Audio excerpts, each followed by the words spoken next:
I'm a software engineer based in Tokyo. I earn around 300,000. That feels quite tight. So to experiment, I went to different parts of Japan outside Tokyo, expecting life to be cheaper on the rural areas. But what I realized surprised me. The money did not change at all, but everything else so did. So you might be thinking, why does this comparison matter? One is a city and another is a rural area.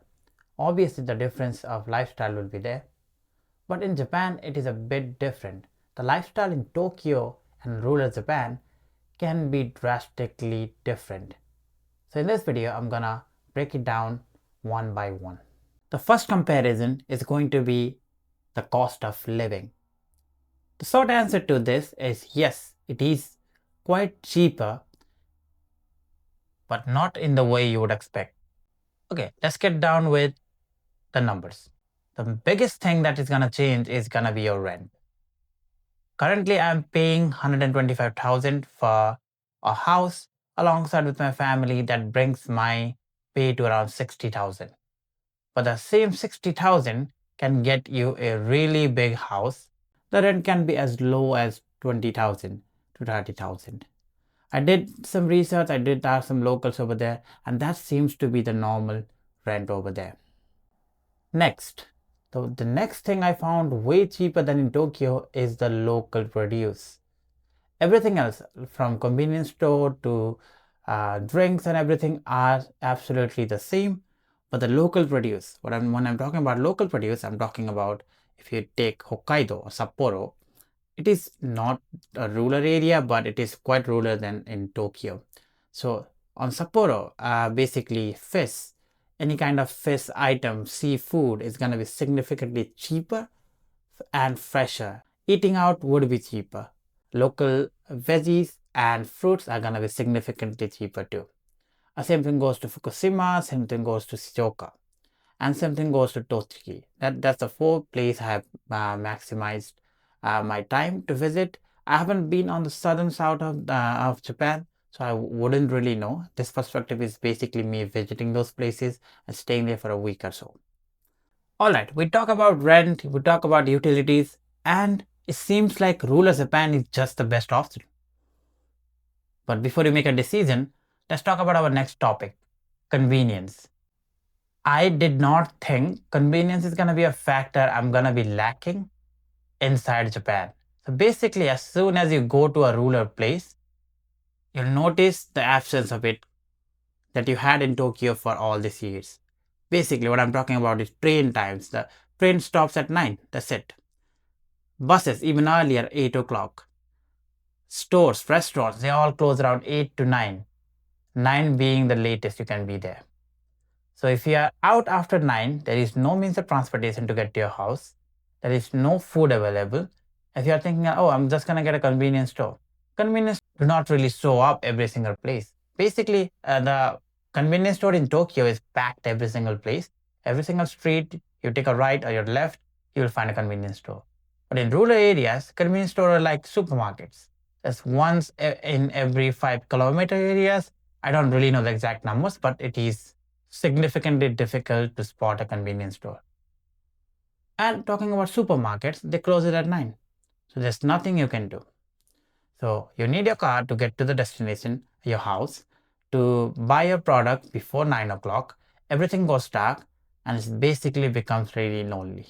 So convenience is a factor. If you really want convenience in your life, rural Japan might not be the right place for you.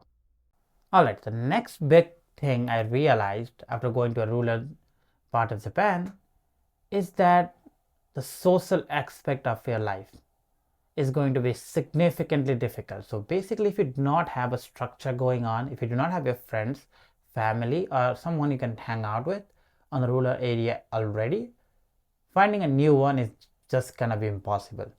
Less people over there, less chances to talk to people.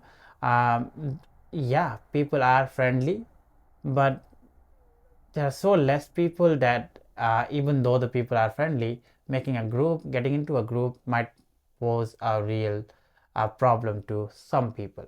If you are a naturally extrovert, if you are naturally outgoing, bubbly and talking to every single person, then you might not struggle much. Or if you're a stoic person like solitude and nature, sure, social life is not going to impact you. But if you're a normal person like I am, I think I'm a bit extrovert than introvert, but even then with me it is quite difficult to talk. And another thing about social life is going to be your language barrier. For me, it is not a problem, but if you cannot speak fluently and you want to live there, it's going to be a real big problem. And the rural area you go, the difficult it gets as they have their own accent. And if you talk in a different accent, people treat you differently. Personally, I have had episode on Hokkaido where people recognize me. A taxi driver recognized me. I'm from Tokyo, and he was just being rude to me and did not really wanted me to take to the destination. Might be a different region, but that's what I felt. So language might be a big problem, and if you're not extrovert and if you like to keep to yourself, finding new people might be really a problem for you. All right, the last aspect we're going to talk about is the main factor, your career. I'm a software developer in Tokyo, and there's loads of job over there. If you have the skill, if you have the qualification, you can definitely get a job over here. Yeah, language is a factor, but it does not matter as much. If you have the skill, they will not really look into your language aspect. But if you are going to a rural area, there needs to be two things. First, you need to have a remote job and you need to be making good money. And that means rural Japan just becomes a really easy option for everybody. If you are a single person, that is way easier than with a family, because if you have a family now, they need to find a job too. Even schooling and health and everything else considering might not be the best option. But if you are single, doing a remote job and you want to live and enjoy Japan and nature, yep, rural Japan is the lottery ticket for you. That's that. That being said, if you are in your early aspect of your early step of your career, so basically you just started as an intern or just graduated, then I would not really recommend going to the rural areas. The salaries are going to be significantly cheaper if you work on the company. Even if it's a remote job, it's going to be more like a necessity than a perk. So you have to be in remote work rather than you get to be in remote work. Those are two completely different things. I have been in that situation. Right now I can be on remote work. Before I had to be on remote work, and obviously both of them are nice, but to get remote work as a perk is way beneficial than have to be on a remote. Saying that, if you are already late in your career, you have a really good stable income, then rural Japan is good. If you are starting a career, then I would recommend you to go to the major cities like Tokyo, Osaka, and the other cities around there. And when you build your reputation, your career, then you can move out to the rural area. And by listening to that, you might be thinking, the correct choice to live is going to be on rural Japan. Why would I care living in Tokyo or Fukushima, right? But the actual thing is, there are other things that will ramp up your utilities. Basically, heating. In rural Japan, it is significantly colder than in Tokyo. If you go more northern, it's going to be colder. I do not know about the southern part, but I'm only going to talk about the northern part. The southern part of Tokyo, of Japan that I've been is going to be Shizuoka, which is not that far away. But heating is going to be a biggest thing. And on top of that, not only electric heaters, you also use the kerosene based heater. So you have to buy the fuel for it. Another thing is transportation. Tokyo has a really good set of subways that you can take basically anywhere.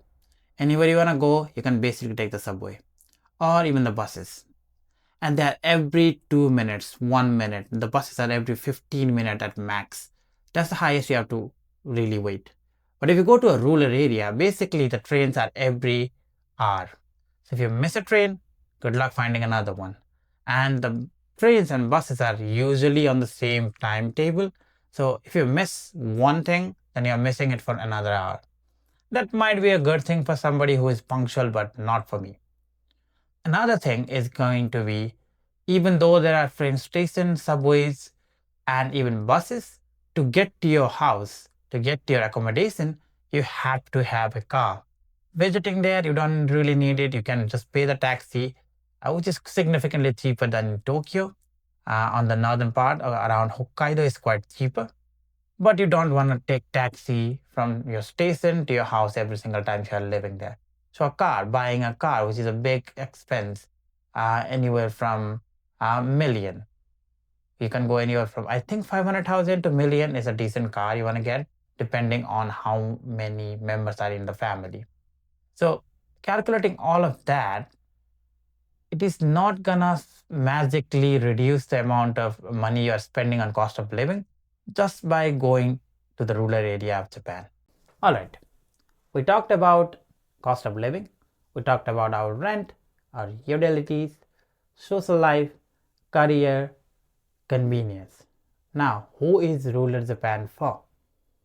The short answer is someone who wants to be close to nature and someone who is in love with solitude, wants to be stoic or is stoic already, has a decent career going on, has a remote job, one of those person, then rural Japan can be a really good option. With that being said, rural Japan is not cheaper Tokyo. It's a completely different way of living. You gain a lot of things. You might also be able to save significantly lot, but you also miss out on the convenience factor of Tokyo and the opportunity factor of Tokyo. So the question is not where your money goes further, is what you do.